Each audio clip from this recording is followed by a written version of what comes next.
Hello' everyone, welcome to my channel. সকলোকে অসমীয়া নৱবৰ্ষ আৰু ৰঙালী বিহুৰ শুভেচ্ছা জনালোঁ। আজি হৈছে 4 ব'হাগ আৰু আমাৰ 7 বিহুৰ আজি হৈছে তাঁতৰ বিহু। যোৱা গৰু বিহুৰ আগদিনাখন আমাৰ পূব কৃষ্ণনগৰত অনুষ্ঠিত কৰা হৈছিলে বিহুৰ আদৰণি অনুষ্ঠান।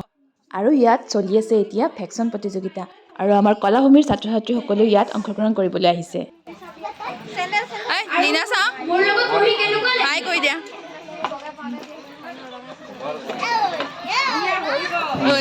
এনেকে কৰা মন মা কসম এনেকুৱা যে টিচাৰ মই স্কুলত পালো না আগতে মই আজি ইয়াতে থাকিলো মা কসম লগত থাকিলো ও সুজি তো ক'ত আছা আমি একেলগে যাম ওলাই দিয়া এই নাবাই লাগিছে মই ক্লাছ আহিব লাগিছে মই নিবা বিচৰিয়ে পাও ৰখি কি মাতা হ'ব এই তুমি দিবা ৰখি কি মই মাতা তাই আৰু এয়া চাওক আমাৰ পুত্ৰই কি কৰিছে, মাইকটো লৈ পেলাই কি কৈ আছে সিহে জানে। কেৱল চবৰে মাথা গৰম কৰি পেলাইছে।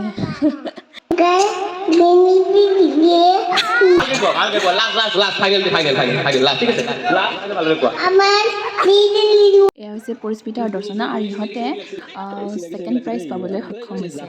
মাল খাই দিলে হ'ব এই কলা জ্বলিছে মোক জাল দিলে ও মাই চইলা জ্বলিছে মোক কুকুৰ দিলে পুৰাই কেনেকৈ এখন সংসাৰ শেষ কৰি পেলাই, মানুহক শেষ কৰি পেলাই, তাৰ ওপৰত বনাইছিলোঁ তেওঁলোকৰ ভেকচনৰ প্ৰতিযোগিতাৰ থিমটো।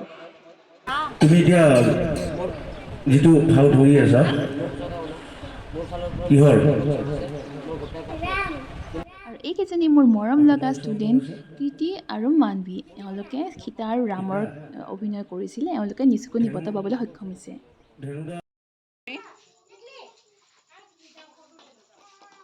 অকণ দূৰত যোৱাচোন চবে একেলগে। আৰু ৰাতিলৈ আছিলে সাংস্কৃতিক অনুষ্ঠান। তাত আমাৰ কলাভূমিৰ ছাত্ৰ ছাত্ৰীসকলে অনুষ্ঠান পৰিৱেশন কৰিছে। আৰু এয়া সকলো ৰেডি হৈ আমাৰ ঘৰলৈ আহিছে আৰু আমি এতিয়া সকলো একেলগে বিহুলৈ যাবলৈ সাজু। আৰু এয়া আহি পালোঁ আমি পূব কৃষ্ণনগৰৰ বিহুথলীলৈ।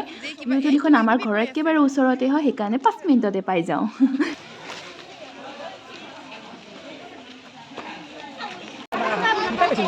চলি আছে বঁটা বিতৰণি আৰু আমাৰ ছাত্ৰ ছাত্ৰীসকলে বঁটা লোৱাৰ মুহূৰ্ত। আছিলে এইবাৰ ৰূপালী জয়ন্তী বৰ্ষ আৰু সেই উপলক্ষে এখন আলোচনীও প্ৰকাশ কৰা হৈছিলে। আৰু এয়া সাজি কাচি মই বিহুথলীত বহি লৈছোঁ।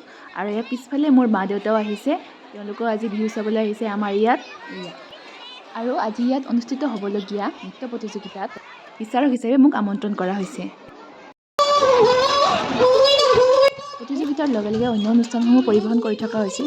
আৰু এয়া প্ৰথমতে উঠিছে জেং বিহুৰ এটি দল।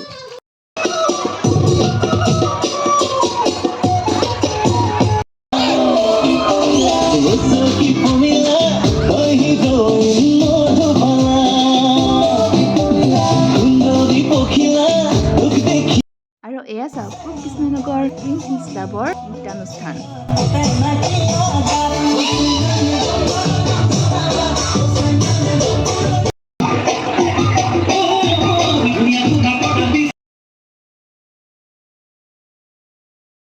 আৰু এয়া পিছৰ দিনাখন বিহুৰ দিনা পৰিলে আমাৰ ঘৰত ৰাইজৰ পদধূলি।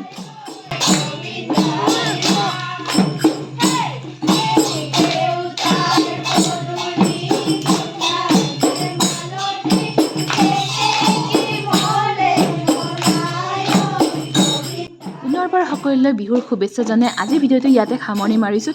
শেষলৈকে চোৱাৰ বাবে অশেষ ধন্যবাদ।